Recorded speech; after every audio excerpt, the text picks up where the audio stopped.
નમસ્કાર, મની મેનેજરમાં આપનું સ્વાગત છે. મની મેનેજર એટલે તમારા નાણાંનો ચોક્કસ આયોજન માટે અપાતું માર્ગદર્શન. હું પ્રીતિ દલાલ આપનું સ્વાગત કરું છું આજના મની મેનેજરના એપિસોડમાં.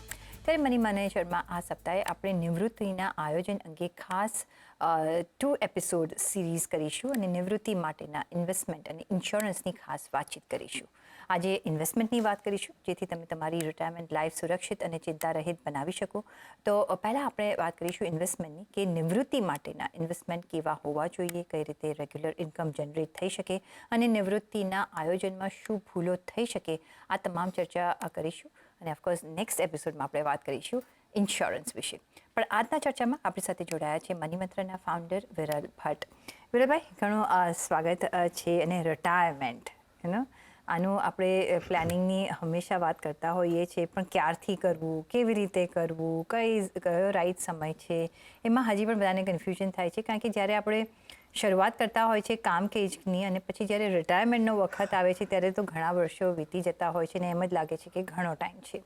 પણ એવા અમુક પહેલાં આપણે મિથ્સ બ્રેક કરી દઈએ કે કયા એવા ધારણાઓ છે કે મિથ્સ છે જે એનાથી આપણે દૂર રહેવું જોઈએ અને રિયાલિટીમાં આવવું જોઈએ. પહેલાં તો તમારો આભાર પ્રીતિબેન આ શોમાં બોલાવવા માટે. મને લાગે છે કે આપણે જ્યારે રિટાયરમેન્ટની વાત કરીએ, નિવૃત્તિની વાત કરીએ ને, તો એક ઇમોશનલ આપણા જે પગલાઓ હોય છે એ હંમેશા થતા હોય છે. આપણે બહુ ઇમોશનલ થઈ જઈએ કે ભાઈ હવે તો હું રિટાયર થઈ જઈશ. આગળની ઇનિંગનું કેટલું વિચારશે, કેટલું નહીં વિચારશે, એ તો હંમેશા પ્રશ્ન રહેશે જ. મને લાગે છે કે આ એક એન્ડ ઓફ ચેપ્ટરની વાત લોકો કરતા હોય છે કે ભાઈ એક એન્ડ ઓફ ચેપ્ટર થઈ ગયું છે મારા લાઈફમાં. પણ મને લાગે કે આ એન્ડ ઓફ ચેપ્ટર નથી, બિગનિંગ ઓફ ન્યૂ ચેપ્ટર. કારણ કે એ બહુ જ ક્રુશિયલ હોય છે, બહુ જ ઇમ્પોર્ટન્ટ હોય છે. અને આપણા ભારત દેશમાં તો એવું જોવા મળ્યું છે પ્રીતિબેન કે લોકો નિવૃત્તિની પ્લાનિંગ એટલે રિટાયરમેન્ટ પ્લાનિંગનું તો વાત જ કાંઈ કરતા નથી હોતા. અને મને લાગે કે બહુ જ ઇમ્પોર્ટન્ટ આસ્પેક્ટ છે લાઈફનો. કારણ કે જેવી રીતે હવેની લાઈફસ્ટાઈલ્સ છે કે હવેની સિચ્યુએશન્સ છે, આવનારા વર્ષો છે, એમાં રિટાયરમેન્ટ પ્લાનિંગ ઘણું બધી વાતોને આવરી લે છે. પણ સૌથી પહેલાં તમે જેમ કીધું, મને લાગે છે કે ગેરસમજણો છે, જે મિથ્સ છે, એને બ્રેક કરવા જોઈએ. એવા 4 મિથ્સ છે પ્રીતિબેન, મને લાગે છે કે લોકોએ હંમેશા રાખ્યા છે રિટાયરમેન્ટ પ્લાનિંગના પોઈન્ટ ઓફ વ્યૂથી. એક એક કરીને એને મને લાગે છે કે દૂર કરીએ. અને એ અગર દૂર કરશું તો મને લાગે છે કે એક સારું એવું સ્ટેપ, એક ફ્રન્ટ ફૂટ પર આવીને આપણે રિટાયરમેન્ટ વિશે વિચારશું, નિવૃત્તિ વિશે વિચારશું. અને મારા ખ્યાલથી કદાચ એને 6 મારીને એનો જે આસ્પેક્ટ છે એને સારી રીતે ક્લિયર કરશું. પહેલું મિથ મને લાગે છે કે મને વધારે પૈસાની જરૂર નથી. હવે એક તો પહેલાં કાંઈ કેલ્ક્યુલેશન કરેલું ન હોય, વિચાર્યું ન હોય અને મને કાંઈ જરૂર નહીં પડે. હું કદાચ આટલા વર્ષોમાં હેન્ડ ટુ માઉથ જીવી રહ્યો છું કે પૈસા આવે છે, ખર્ચો કરું છું અને સેવિંગ ઇન્વેસ્ટમેન્ટનું બહુ જ લિમિટેડ વિચાર્યું છે. મારું જે પીપીએફ હશે કે હું પોતે જે પીપીએફમાં નાખતો હોઈશ, એમ્પ્લોય પ્રોવિડન્ટ ફંડ હશે કે ક્યાંક કોઈએ મને કીધું તો મેં કંઈક ઇન્વેસ્ટમેન્ટ કરી નાખ્યું, એ બધું મારા માટે બરાબર છે અને મને કાંઈ જરૂર નહીં પડે. મને લાગે છે કે રિયાલિટી બહુ જ દૂર છે અને રિયાલિટીમાં એક્સપેન્સીસ તમારા કેટલા થાય છે, ઇન્ફ્લેશન શું છે, લાઇફસ્ટાઇલ એક્સપેન્સીસનો જે ભાગ છે એ ડેફિનેટલી તમારે આવરી લેવો જોઈએ તમારા ઓવરઓલ પ્લાનિંગમાં. કે મને વધારે જરૂર નહીં પડે એવું કાંઈ હોતું નથી. એ બે મોટી ગેરસમજ છે. મને એવું લાગે કે બીજી જે વાત છે કે છોકરાઓ મને મારું ધ્યાન રાખશે. હવે આ એક સમય આવી ગયો છે અને મને બરાબર યાદ છે પ્રીતિબેન કે આપણે પહેલાં પણ આના ઉપર જ્યારે ચર્ચા કરી રહ્યા હતા એક વખત, ત્યારે મેં એવું કીધેલું કે જ્યારે તમે રિટાયરમેન્ટ પ્લાનિંગ કરતા હો ને ત્યારે તમારા સપોઝ એક ચાઇલ્ડ હોય કે 2 ચાઇલ્ડ હોય, માની લો 2 ચાઇલ્ડ હોય તો તમારા ઇન્વેસ્ટમેન્ટને છે ને તમારે ત્રીજું ચાઇલ્ડ ગણવું જોઈએ અને એ ઇન્વેસ્ટમેન્ટ તમારું ટેક કેર ઓફ કરવું જોઈએ. રાધર ધેન તમે ડિપેન્ડન્ટ છો કે તમારા બાળકો તમને જે આવનારા રિટાયરમેન્ટ છે એ તમારું ધ્યાન રાખશે. કારણ કે આજના ટાઈમમાં તો એમનું રિટાયરમેન્ટ પ્લાનિંગ કરવું જોઈએ, નહીં કે તમારા રિટાયરમેન્ટ વિશે વિચારવું જોઈએ. એટલે મને લાગે છે કે મારા બાળકો મારું ધ્યાન રાખશે. જે ગેરસમજ છે એ કદાચ કાઢવી જોઈએ અને અગર એ કાઢશું તો કદાચ પ્લાનિંગ પ્રોપર થશે. બીજું મને લાગે કે જેવી રીતે આપણે વાત કરી કે હંમેશા એસેટ ક્લાસની વાત કરતા હોઈએ છીએ અને મોટા ભાગે એવું જોવા મળ્યું છે કે લોકો વધારે ઇન્વેસ્ટમેન્ટ પર ફોકસ નથી કરતા, સેવિંગ્સ પર ફોકસ નથી કરતા અને ફિક્સ ડિપોઝિટ્સ પર ડિપેન્ડન્ટ હોય છે કે ભાઈ એફડીઝ કરી નાખી, પતી ગયું, મારું ઇન્વેસ્ટમેન્ટ થઈ ગયું. બહુ જ ખોટી ધારણા છે, ગેરસમજ છે. કારણ કે આજના સમયમાં અને આવનારા સમયમાં જેવી રીતે આપણે એક્સપેન્સીસની વાત કરી, લાઇફસ્ટાઇલ એક્સપેન્સીસની વાત કરી, મને લાગે છે કે ઇક્વિટી એક એસેટ ક્લાસ એવો છે કે જે તમારે ડેફિનેટલી વિચારવો જોઈએ અને એ પ્રમાણે પ્લાનિંગ તમારું ઇન્વેસ્ટમેન્ટ્સનું કરવું જોઈએ. કારણ કે ફિક્સ ડિપોઝિટ્સ ડેફિનેટલી ઇનફ નહીં થાય, કારણ કે તમને મલ્ટીફોલ્ડ રિટર્ન્સ જોશે, તમારી વેલ્થ મલ્ટીપ્લાય થવી જોઈએ, તો જ તમે કંઈક એક સારી રીતે રિટાયરમેન્ટનું પ્લાનિંગ કરી શકશો. કારણ કે ખાલી રિટાયરમેન્ટ તમારો ગોલ નહીં હોય તમારા લાઈફમાં, બીજા બધા પણ ગોલ આવશે, પણ હા, રિટાયરમેન્ટને પ્લાનિંગ જ્યારે કરવાના છો ત્યારે એને સૌથી ઇમ્પોર્ટન્ટ આસ્પેક્ટને રાખવાનું છે, સૌથી પહેલું રાખવાનું છે અને બીજા બધા કરવાના છે. અને હું તો મારું રિટાયરમેન્ટ પ્લાનિંગ જ્યારે હું રિટાયર થઈશ ત્યારે કરીશ. આ સૌથી મોટી ગેરસમજણ છે. મને લાગે છે હંમેશા જ્યારે હું પોતે પણ મારા ક્લાયન્ટ્સને મળું છું, ભલે એ લોકો 30s હશે ને 40s હશે, મારો સૌથી પહેલો પ્રશ્ન એમને એ જ હોય છે કે તમે શું રિટાયરમેન્ટ પ્લાનિંગ કર્યું તમારું? અને મોટાભાગે એ જ જવાબ આવે કે ભાઈ બહુ દૂર છે યાર, અત્યારે શું કામ હું વિચારું, પહેલાં મારા જે નજીકના ગોલો છે એના પર ફોકસ કરવાનું. બહુ જ ખોટું વિચારવાનું છે મને લાગે છે કે રિટાયરમેન્ટને સૌથી ઇમ્પોર્ટન્ટ પ્રાયોરિટી આપવી જોઈએ અને પછી બીજા બધા ગોલને ધ્યાનમાં રાખવું જોઈએ. તો આ જે 4 મિથ જે કીધા ને કે એ જે ગેરસમજણ છે એને દૂર કરવી જોઈએ, એના ઉપર ફોકસ કરવું જોઈએ કે કેવી રીતે હું એને કાઢી શકું મારા લાઈફમાં, અને જ્યારે હું એને કાઢીશ પછી જ હું મારું જે રિટાયરમેન્ટ પ્લાનિંગ્સ છે એ એક સ્ટ્રક્ચર્ડ રીતે, વેલ ડિસિપ્લિન રીતે હું મારા લાઈફમાં લાવી શકીશ અને પ્લાન કરી શકીશ. તો મને લાગે છે કે આ ગેરસમજણો દૂર થશે તો બધું સારું થશે મારા રિટાયરમેન્ટ લાઈફમાં. Okay, absolutely. તો શરૂઆત કઈ રીતના કરવી? શું પહેલાં એક ફાઇનાન્શિયલ જે આપણી પાસે ફાઇનાન્સીસ છે એનો એક હિસાબ કિતાબ આપણે ટેલી કરી લેવો જોઈએ, એનું હેલ્થ ચેકઅપ કરી લેવું જોઈએ, કે આપણે અત્યારના આજના દિવસે where do we stand? Absolutely. કારણ કે જ્યારે આપણે 50s હોઈએ ટિપિકલી, ત્યારે મને લાગે છે કે રિટાયરમેન્ટ વિશે વિચારવાનું સ્ટાર્ટ કરવું જોઈએ. અને ઓલ્ધો નો ડાઉટ આપણે તો ચર્ચા કરી જ કે જ્યારે મારી પહેલી સેલેરી આવે ત્યારથી જ હું અગર રિટાયરમેન્ટનું વિચારું તો નથિંગ લાઇક ઇટ. થતું નથી, પણ આપણે એ જ ફોકસ કરવાનું છે, આપણે એ જ લાઈફમાં લાવવાની કોશિશ કરવાની છે કે કેટલું જલ્દી આ રિટાયરમેન્ટ પ્લાનિંગનું આસ્પેક્ટ મારા લાઈફમાં આવે.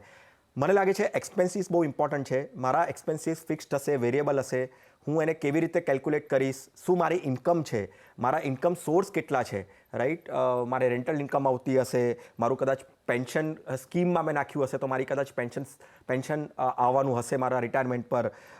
આ બધાને મારે લાગે છે કે આવરી લેવું જોઈએ.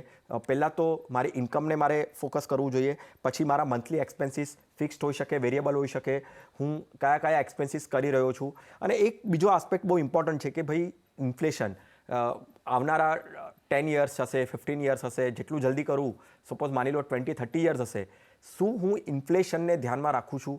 કારણ કે એક્સપેન્સીસ ખાલી હવે એક્સપેન્સીસ નથી રહ્યા, એક્સપેન્સીસ પણ ડિવાઈડ થઈ ગયા છે. એક નોર્મલ એક્સપેન્સીસ, રૂટીન એક્સપેન્સીસ, અને બીજા છે લાઇફસ્ટાઇલ એક્સપેન્સીસ, જે બહુ જ મલ્ટીફોલ્ડ રીતે થાય છે કે મારે મોંઘું ગેજેટ જોઈતું હોય છે, મારે કાર લેવી હોય છે, અને મારે ફરવા જવાનું હોય છે. કાંઈ જ ખોટું નથી, ડેફિનેટલી તમારે વિચારવું જોઈએ. પણ એક્સપેન્સીસ અગર હું અત્યારના મારા લાઈફ સ્ટેજમાં હું અગર લાઇફસ્ટાઇલ એક્સપેન્સીસ કરતો હોઈશ તો હું રિટાયરમેન્ટ પર કદાચ મારી પાસે સમય વધારે હશે તો હું કદાચ વધારે પણ કરીશ, રાઈટ. તો એ બહુ મોટો આસ્પેક્ટ છે. અને એક હેલ્થનું મારું પ્લાનિંગ કરવું પડશે મારે કે ભાઈ મારા હેલ્થ રિલેટેડ પણ એક્સપેન્સીસ આવશે, તો શું મેં પ્રોપર ઇન્સ્યોરન્સ લીધું છે, અને અગર કદાચ મને કોઈ કારણસર અગર ઇન્સ્યોરન્સ ન મળ્યું તો શું મેં મારું હેલ્થ ઇમરજન્સી ફંડ ક્રિએટ કરેલું છે કે નહીં. જી, અને ઇન્સ્યોરન્સ જેટલું તમે વહેલું લઈ લો એ બેટર રહેશે. કારણ કે જો તમે 50 વર્ષે આ પ્લાનિંગ કરવા બેસો છો તો તમને ઇન્સ્યોરન્સ ઘણું મોંઘું પડશે. એની આપણે ડિટેલમાં ઓફકોર્સ નેક્સ્ટ એપિસોડમાં ચર્ચા કરીશું. પણ ટુ બિગિન વિથ, ઓફકોર્સ તમારે એક હેલ્થ ચેકઅપ કરી લેવું જોઈએ તમારા ફાઇનાન્સીસનું, અને ત્યારબાદ આવે છે કે કઈ રીતના એ રિટાયરમેન્ટ પોર્ટફોલિયો આપણે બનાવી શકીએ. કઈ રીતના શરૂઆત કરવી જોઈએ? એક વખત આપણે જ્યારે આપણી income, expenses, regular income, variable incomes બધાનું કેલ્ક્યુલેશન થઈ ગયું, ખબર પડી કે ભાઈ મારું આટલું સેવિંગ થઈ રહ્યું છે, પૈસા આટલા બચી રહ્યા છે, એને ઇન્વેસ્ટ કરવાનું, રાઈટ. હવે બહુ જ કન્ઝર્વેટિવ એપ્રોચ લેતા હોય છે પ્રીતિબેન લોકો. મને લાગે છે કે હવેનો સમય જરાય કન્ઝર્વેટિવ બનવાનો છે નહીં. તમારે જેટલું બને, કારણ કે લાઈફ એક્સપેક્ટન્સી છે ને કેટલી છે ને એ કોઈ કહી નથી શકતું. પહેલાં કદાચ આપણે એવું વિચારતા કે ભાઈ લાઈફ સાયન્સ આટલું એડવાન્સ નથી થયું તો હું કદાચ 70 years સુધી જીવીશ, એનાથી વધારે નહીં જીવું, તો મારી આઈડિયલ એજ જીવવાની હું 70 લઈને પકડું છું.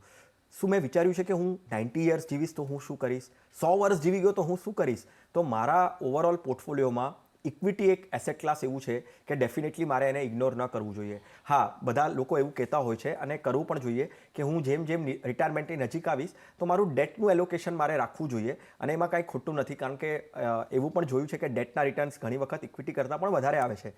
પોર્ટફોલિયો ડાયવર્સિફિકેશન, પોર્ટફોલિયોના એસેટ એલોકેશનના પોઈન્ટ ઓફ વ્યૂથી બધા ઓપ્શન્સને તમે આવરી લો. ખાલી તમે ઇક્વિટીમાં રાખશો તો નહીં ચાલે. તમે ડેટને પણ રાખો, ઇક્વિટીને પણ રાખો, ગોલ્ડને પણ રાખો, રિયલ એસ્ટેટને પણ રાખો, કોમોડિટીઝને પણ રાખો. બધા એસેટ ક્લાસને રાખવું જોઈએ અને બધાને તમારા જે ઓવરઓલ જેવી રીતે આપણે ફાઇનાન્શિયલ હેલ્થ ચેકની વાત કરી કે તમારા ફાઇનાન્શિયલ હેલ્થ ચેકમાં શું આવી રહ્યું છે, કેવી રીતે આવી રહ્યું છે, એને ધ્યાનમાં રાખીને તમારું એસેટ એલોકેશનને પ્રાયોરિટી આપો. તમે એવા બધા પ્રોડક્ટ્સને પણ જોઈ શકો કે ભાઈ હું મારા રિટાયરમેન્ટ પર એક એવી પ્રોડક્ટમાં નાખીશ કે એવી સ્કીમમાં નાખીશ જે મને રેગ્યુલર પેન્શન આપશે, રાઈટ. અને એમાં મને લાગે છે કે આજના સમયમાં એસડબ્લ્યુપી એક એવું ટૂલ છે કે એસડબ્લ્યુપી એવી સ્ટ્રેટેજી છે જે લોકોએ ડેફિનેટલી વિચારવું જોઈએ, કારણ કે હું ઇક્વિટીમાં નાખું છું તો મારું કદાચ કોર્પસ વધારે બનશે, રાઈટ. અગર હું એને મેં 15 વર્ષ, 20 વર્ષ, 25 વર્ષ, 30 વર્ષ આપ્યા હશે તો અગર કોર્પસ સારું બન્યું તો એનામાંથી મારે વિડ્રોવલ પણ જોશે, રાઈટ. તો હું ખાલી મારા પીપીએફ પર ડિપેન્ડ રહીને કે પછી મારા કોઈ એવા સેવિંગ સ્કીમ્સ હશે ગવર્મેન્ટની જેમાં મને કદાચ 7%, 8% મળતા હશે, રાઈટ. તો એનાથી મારું નહીં ચાલે. મારે એસેટ એલોકેશન એટલું વાઇઝલી કરવું પડશે કે જે મારા બચેલા યર હશે કે જેમાં હું કદાચ મારી કોઈ એક્ટિવ ઇન્કમ નહીં હોય, રાઈટ. મારી કદાચ કોઈ સેલેરી ઇન્કમ નહીં હોય, પણ મારી ઇન્કમ એવી રીતે જનરેટ હું કરીશ કે જેનું મારું એસેટ એલોકેશન અને ડાયવર્સિફિકેશનથી ઓવરઓલ પોર્ટફોલિયો બિલ્ડ થાય અને એ મને કામ લાગે. જી વિરલભાઈ, જે એક રિટાયરમેન્ટ એજ પછી આપણને જે એવરી મંથલી ઇન્કમ જોઈતી હોય છે ને જે એજ બ્રેક પર જતાં પહેલાં આપણે વાત કરી અને તમે કહ્યું કે એસડબ્લ્યુપી એક ઉત્તમ એક એવન્યુ છે જેમાંથી તમે એઝ ઇફ તમને સેલરી મળી રહી છે એવી રીતે તમે અહીંયા કામકાજ કરી શકો છો. એસડબ્લ્યુપી કઈ રીતના આપણે અહીંયા નિવેશ કરી શકીએ અને આપણી જે એક્સપેન્સ છે એ પ્રમાણે આપણે વિડ્રો કરી શકીએ? એબ્સોલ્યુટલી. રિવાઇઝડ કેલ્ક્યુલેશન આ બહુ ઇમ્પોર્ટન્ટ આસ્પેક્ટ છે જ્યારે આપણે રિટાયરમેન્ટની વાત કરીએ. રિવાઇઝડ કેલ્ક્યુલેશન એટલે શું કે ભાઈ પહેલાં હું અગર 30s કે 40sમાં હું અગર રિટાયરમેન્ટ પ્લાનિંગ કરું છું, 60sમાં હું રિટાયરમેન્ટ લેવાનો છું, તો મારા 20 વર્ષ સુધી મારા એક્સપેન્સીસ કેવા જવાના છે. અત્યારે હું અગર 50,000 મારું એક્સપેન્સીસ થતું હશે મહિનાનું અને કદાચ 20 વર્ષ પછી એ 3 લાખ બની જશે, રાઈટ. તો 3 લાખ મારા એવરી મંથ મારા એકાઉન્ટમાં આવવા જોઈએ, રાઈટ, 20 વર્ષ પછી. તો એ 3 લાખ માટે હું કેવી રીતે પ્લાન કરીશ? તો એની માટે ઘણી બધી એવા પ્રોડક્ટ્સ છે અને ઘણી બધી સ્કીમ્સ છે જે વિચારવી જોઈએ. મને અહીંયા 2 પોઈન્ટ પર વધારે ફોકસ કરવું છે, શું કરવું અને શું ન કરવું. કારણ કે કરવું એ તો ઘણા બધા કહેતા જ હોય છે, પણ શું ન કરવું. કરવામાં સૌથી પહેલાં મ્યુચ્યુઅલ ફંડના હાઇબ્રિડ ફંડ્સને ઇગ્નોર જરાય પણ ન કરવું જોઈએ. ડેફિનેટલી આપણું combination of overall asset allocation, diversification, equity ફંડ્સમાં પણ હોવું જોઈએ. એવા રિટાયરમેન્ટ ફંડ્સ છે જે બહુ જ કોસ્ટ ઇફેક્ટિવ પણ છે અને તમને ફ્લેક્સિબિલિટી પણ આપે છે, તો એવા ફંડ્સ જોવા જોઈએ. હાઇબ્રિડ ફંડ્સને ઇગ્નોર નહીં કરતા, કારણ કે સપોઝ તમારે તમારા ટેન્યોરમાં તમે માની લો 20-25 વર્ષ, 30 વર્ષ તમે 30 વર્ષથી પ્લાન કર્યું અને 60 વર્ષ સુધી તમે ઓવરઓલ રિટાયરમેન્ટને ફોકસ કર્યું, તો 30 વર્ષ હશે. 30 વર્ષમાં તમે માની લો ઇક્વિટી ફંડ્સમાં નાખ્યું, પણ જ્યારે 60 વર્ષ આવશે અને તમને રેગ્યુલર ઇન્કમની જરૂર પડશે, લોકો કદાચ એવું કરતા હોય છે કે ભાઈ બધું નાખી દીધું મેં ડેટ ફંડ્સમાં કે એવા ફિક્સ ડિપોઝિટ્સમાં. એવી ભૂલ જરાય નહીં કરતા. મને લાગે છે કે હાઇબ્રિડ ફંડ્સને જોવું જોઈએ. હાઇબ્રિડ ફંડ્સમાં બહુ બધી વેરાયટીઝ છે. એમાંથી તમે એસડબ્લ્યુપી કરશો તો તમારો જે ટાર્ગેટ છે, એક્ઝામ્પલ રીતે જેવી રીતે 50,000ના 3 લાખ કીધું, તો કદાચ તમારું કોર્પસ એવી રીતે બનશે કે જે તમને કદાચ 3 લાખ હર મહિના તમે કરી શકશો ડિવાઈડ કરીને અલગ અલગ સ્કીમમાં. પણ શું ન કરવું જોઈએ? મને લાગે છે કે આ પેન્શન પ્લાન્સ હોય ને અને જે ઇન્સ્યોરન્સના યુલિપ પ્લાન્સ છે ને એને ઇગ્નોર કરો. એ કદાચ મને નથી લાગતા કે વધારે કોસ્ટ ઓફ ઇફેક્ટિવ હશે કે એમાં તમને કાંઈ વળતર મળશે, તમારા જ પૈસા તમને પાછા આપશે એવું મને લાગે છે. તો થોડુંક મને લાગે છે કે મારું આ બોલ્ડ સ્ટેટમેન્ટ હશે, લોકોને કદાચ ગમશે નહીં, પણ મને જેટલું મારી સ્ટડી કહે છે, મને લાગે છે કે ઇન્સ્યોરન્સમાં એન્ડોમેન્ટ અને યુલિપ પ્લાન્સને થોડુંક ઇગ્નોર કરો અને stick with mutual funds. Mutual ફંડમાં પણ ઘણી બધી વેરાયટી છે અને એવી રીતે તમારું એસડબ્લ્યુપી પ્લાન કરો. જી, અને ઇન્સ્યોરન્સ પ્લાનમાં છે ને ઘણા બધા કેચેસ હોય છે, એટલે આઈ થિંક એને અવોઇડ કરો. એમાં પ્લેન તમારે એક પ્લાન લેવો જોઈએ હેલ્થ ઇન્સ્યોરન્સ અને તમારા લાઈફ ઇન્સ્યોરન્સનું. બાકી ઇન્વેસ્ટમેન્ટ માટે તમારે મ્યુચ્યુઅલ ફંડમાં જ બન્યા રહેવું જોઈએ. ઇન્ફ્લેશન જ્યારે આપણે બધા કેલ્ક્યુલેશન કરીએ છીએ આપણું એજનું, હવે જે તમે કહ્યું કે હવે 80-90 વર્ષ સુધી પણ આપણે જઈએ, એટલે એ બેકવર્ડ કેલ્ક્યુલેશન કરવું પડે છે અને પછી એ પ્રમાણે તમારે કેટલા પૈસા જોઈશે એ પ્રમાણે તમે ઇન્વેસ્ટમેન્ટ કરો છો. પણ આમાં ઇન્ફ્લેશન એક મોટો રોલ પ્લે કરતો હોય છે, કારણ કે જો એ તમે અકાઉન્ટમાં નથી લેતા તો આખું તમારું જે કેલ્ક્યુલેશન છે એ હેવાર થઈ શકે છે અને પછી ત્યારે તમે કરવા જશો તો બહુ ભારે પડશે. કઈ રીતના ઇન્ફ્લેશનને આપણે રાખવું જોઈએ મનમાં અને મને શું લાગે અકાઉન્ટ છે, કરવું જોઈએ? યસ પ્રીતિબેન, મને શું લાગે છે કે આપણે હવેની જે જનરેશન્સ છે ને એ કદાચ મને એવું નથી લાગતું કે કામ નહીં કરે. બધા રિટાયરમેન્ટ પછી પણ ઘણી બધી ઓપોર્ચ્યુનિટી હશે, કદાચ મેન્ટરિંગ કરશે, કન્સલ્ટન્ટ બનશે, પણ પોતાના ટર્મ્સ પર કરશે, દેટ ઇઝ ફાઇન, અને એને જે ગમશે એવી રીતે કરશે, એમાં કાંઈ ખોટું નથી. તો ડેફિનેટલી ઇન્કમનો ફ્લો ક્યાંક ને ક્યાંક તો હશે, પણ એના જે વચ્ચેનો જે સમયગાળો છે કે જે મારી લાઈફસ્ટાઈલ હશે ને એ બહુ ડિસાઇડ કરશે કે ભાઈ હું મારા રિટાયરમેન્ટ લાઈફને કેવી રીતે જીવીશ. કદાચ મને લાગે છે કે હું બહુ ટ્રાવેલ કરીશ, અહીંયાથી અહીંયા જગ્યાએ જઈશ, ઓલી જગ્યાએ જઈશ, ફોરેન ટૂર કરીશ, વર્લ્ડ ટૂર કરીશ, રાઈટ, અને સાથે સાથે મારા હેલ્થ ઉપર પણ મારે ધ્યાન રાખવું પડશે. અગર મેં જેટલું જ શરૂઆતમાં ઇન્સ્યોરન્સ લઈ લીધું તો હેલ્થ કોસ્ટની વધારે વાત નહીં આવે, કારણ કે બીમારીઓ પણ એવી નવી નવી આવશે ને આવનારા 20, 30, 40 વર્ષમાં કે લાઈફ સાયન્સ પણ કદાચ એનું સોલ્યુશન આપી શકશે નહીં આપી શકશે, એ ક્વેશ્ચન માર્ક છે. તો ઇન્ફ્લેશનને ધ્યાનમાં રાખો, લાઇફસ્ટાઇલ એક્સપેન્સીસને ધ્યાનમાં રાખો, ઓવરઓલ એક્સપેન્સીસનું કેલ્ક્યુલેશન કરો, તમારા HWPનું કેલ્ક્યુલેશન કરો, હેલ્થ કોસ્ટ અને ઇન્ફ્લેશન આ બંનેને સાથે કેલ્ક્યુલેટ કરીને શું તમને લાગે છે બેસ્ટ, કે કેવી રીતે હોવું જોઈએ, કેવી રીતે કરી શકો એ કેલ્ક્યુલેટ કરો, પણ એને ઇગ્નોર નહીં કરો. કારણ કે બહુ વખત મેં જોયું છે એવું કે લોકો ઇન્ફ્લેશનને ધ્યાનમાં નથી રાખતા. જે બેકવર્ડ કેલ્ક્યુલેશન કરવું જોઈએ, જે રિવાઇઝ કેલ્ક્યુલેશન કરવું જોઈએ કે કેવી રીતે થશે, કયા રીતે થશે, એ બધી વસ્તુનું ધ્યાનમાં રાખીને પછી જ એક પ્રોપર પ્લાન અને ડિસિપ્લિન સાથે તમે ઇન્વેસ્ટમેન્ટ કરો. હેલ્થ કોસ્ટ એક મેજર કોસ્ટ હોય છે અને એ બધા મેજરલી આવતા હોય છે રિટાયરમેન્ટ પછી, અને ત્યારે આપણે એના માટે પહેલેથી જ પ્રોવાઈડ કરવાનું હોય છે the moment V start earning. અને પહેલેથી જ જો તમે ઇન્સ્યોરન્સ બી લો તો તમને પ્રીમિયમ પણ ઓછું પડે છે અને પછી લેટર એજમાં બહુ મોંઘું પડી જતું હોય છે. હેલ્થ કોસ્ટને કઈ રીતના આપણે ઇન્ક્લુડ કરી શકાય આપણા રિટાયરમેન્ટ પ્લાનિંગમાં? ક્યારથી કરવું જોઈએ, કઈ રીતના તમે કરી શકો? મને લાગે છે કે હેલ્થ કોસ્ટની વાત કરીએ ને તો એમાં મેડિકલ ઇન્સ્યોરન્સ બહુ મોટો આસ્પેક્ટ છે જેને કવર કરવો જોઈએ. મને લાગે છે કે તમારા જે નેક્સ્ટ એપિસોડમાં છે એના ઉપર તો વધારે ડિટેલમાં ચર્ચા કરશો જ તમે, પણ હેલ્થ ઇન્સ્યોરન્સને ઇગ્નોર નહીં કરતા. શરૂઆતમાં જેટલું બને તેટલું તમે કવર લઈ લો, સારું એવું કવર, મોટું કવર લઈ લો.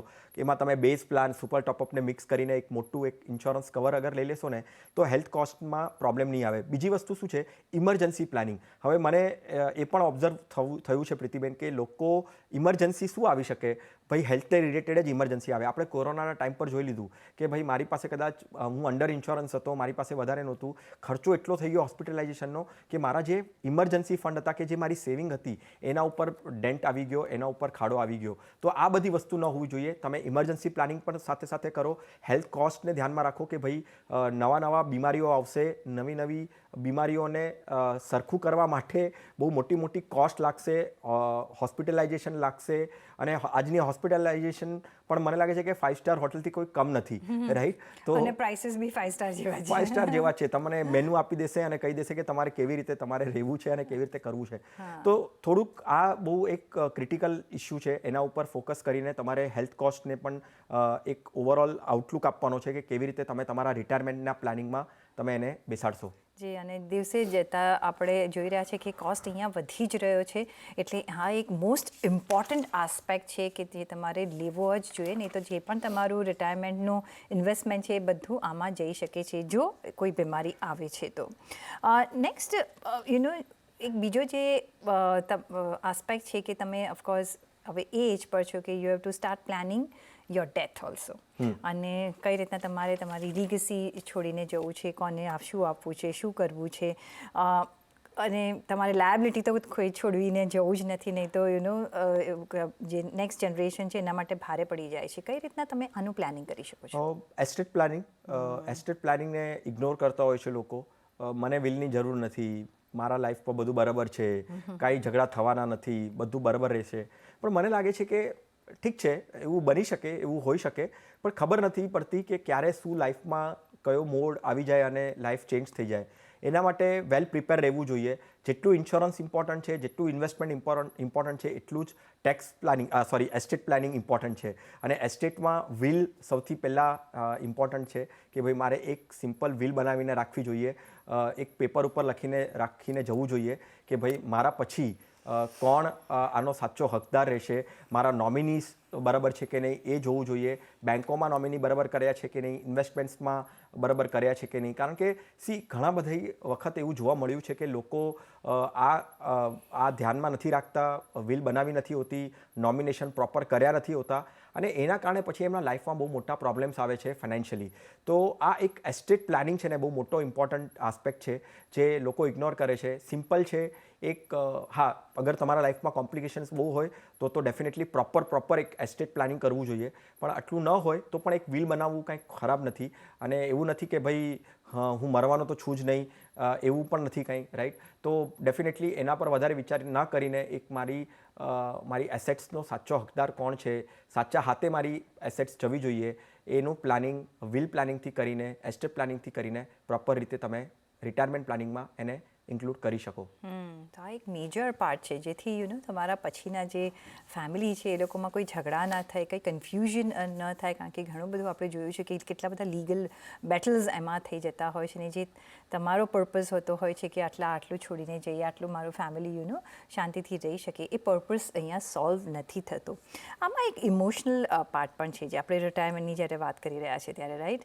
બિકોઝ આખું જે તમે આખા તમારા જીવનમાં મહેનત કરી હોય અને એ પછી એકનો જે સ્ટેજ આવે છે કે તમારે ચલો હવે તમે આરામ કરો, તમને જે કરવું હોય એ કરો. જો કે હવે તમે કહ્યું કે રિટાયરમેન્ટ પછી પણ એક ઇનિંગ નવી શરૂ થતી હોય છે. અને મારા એક અંકલ હતા એ કહેતા હતા કે રિટાયરમેન્ટ પહેલાં મેં કામ કર્યું, રિટાયરમેન્ટ પછી બી હું કામ કરી રહ્યો છું પણ મારા મનની મરજીથી કરી રહ્યો છું. જો મને તારા આંટી એમ કે આજે શ્રીખંડ પૂરી છે અને આજે રસ રોટલી છે એ ખાઈને જાઓ તો ઓકે ફાઇન, એમને પણ ખુશ રાખીને હું ખાઈને જાઉં, પણ હું મારું કામ કરું સો માઇન્ડ એક્ટિવ રહે એ. અને ઓફકોર્સ જે થોડી ઇન્કમ આવે છે. સો મની એક આસ્પેક્ટ છે પણ ઇમોશનલી પણ તમારે ત્યાં રહેવાનું છે. અધરવાઇઝ એટ ધેટ એજ આપણે બહુ વલ્નરેબલ થઈ જતા હોય છે. કઈ રીતના તમે આનું પ્લાનિંગ કરી શકો છો? મને લાગે છે એમાં 3 ઇમ્પોર્ટન્ટ પોઈન્ટર્સ છે: હેપી, હેલ્ધી અને એન્ગેજ. આ ત્રણેય વસ્તુ ઉપર તમારી આખી ઇમોશનલ લાઈફ છે ને રિટાયરમેન્ટની એ સંકળાયેલી છે. મારે હંમેશા હેપ્પી રહેવું જોઈએ. હું હેપ્પી કઈ રીતે રહી શકું? મારા ટર્મ્સ પર જીવી શકું, મને ગમતું કરી શકું, હું બહાર ફરી શકું, લોકો સાથે એન્ગેજ રહી શકું અને હું મારી જે એક હેલ્ધી લાઈફસ્ટાઈલ છે, હેબિટ્સ છે, એને હું કેવી રીતે કરું. કદાચ પ્રોબેબલી એવું બન્યું હોય કે હું જ્યારે 30sમાં હતો, 40sમાં હતો, 50sમાં હતો, મેં વધારે ધ્યાન ન આપ્યું કારણ કે હું બહુ ઓક્યુપાઈડ હતો, મારી જે લાઈફ હતી બહુ સ્ટ્રેસફુલ હતી. પણ હવે એક સમય આવ્યો છે 60sમાં, 70sમાં, હવે એક સમય આવ્યો છે કે હું મારા ટર્મ્સ પર જીવું, હું હેપ્પી રહું, હું હેલ્ધી રહું, લોકો સાથે મળું, સોશિયલ લાઈફને વધારે ઇમ્પ્રૂવ કરું, કોઈને મેન્ટરશિપ કરું, કોઈને કન્સલ્ટન્સી આપું, right, give back to the society કહીએ છીએ આપણે, ચેરિટી કરું, રાઈટ. તો એવા ઘણા બધા આસ્પેક્ટ છે જે પણ એના પર પણ ફોકસ કરવો જોઈએ. ખાલી ઇન્વેસ્ટમેન્ટ્સ, ખાલી ઇન્સ્યોરન્સ નથી હોતું, પણ સાથે સાથે હેપ્પી લાઈફ, હેલ્ધી લાઈફ અને એન્ગેજ લાઈફ પણ એટલી જ ઇમ્પોર્ટન્ટ છે, એ પણ ના ભૂલવું જોઈએ. અને always something to look forward to. Because તમને જો લાગે કે ઓ શિટ હવે મારે કશું છે જ નહીં, હવે હું શું કરું, તો એ પણ તમારા મગજ પર એક ઇમોશન બિલ્ડઅપ કરી દેતો હોય છે. કેટલા બધા આપણે લોકો જોયા છે ડિપ્રેશનમાં જતા રહેતા હોય છે, કંઈ કામ નથી હોતું. તો maybe not for the money aspect, maybe a help થઈ શકે છે, પણ તમારા માઇન્ડને એન્ગેજ રાખવા, લોકોને મળવા માટે એક ઘણું બધું હેલ્પ કરી શકે છે. તો યસ, રિટાયરમેન્ટ પ્લાનિંગ પહેલેથી જ કરો, ન કર્યું હોય તો હમણાં કરો, હમણાં કરવું હોય તો કઈ રીતના તમારે કામકાજ કરવાનું. એક અમે તમને આજે બ્રોડર આપણે એક પિક્ચર આપ્યું છે કે કયા માળખાઓને, કયા તમારા સ્ટેજ વાઇઝ કયા આસ્પેક્ટ્સને તમારે કવર કરવા જોઈએ. તો વિરલભાઈ, ઘણો આભાર તમારો અમારી સાથે આજે જોડાવા બદલ. જો કે અમે તો કર્યો છે આ 20-25 મિનિટનો શો, પણ રિટાયરમેન્ટ પ્લાનિંગ એવી રીતે નથી થતું, એટલે તમારે ઘણો સમય આપવો પડશે. પણ સાથે જ પર્સનલ ફાઇનાન્સના તમારા સવાલ અમને મોકલો, તમારું નામ, શહેર, ઉંમર સાથે ઈમેલ કરો અમને money@nw18.com પર. ફેસબુક પર લખો અમને facebook.com/CNBC50 પર. વોટ્સએપ પણ કરી શકો છો 7506660000 પર.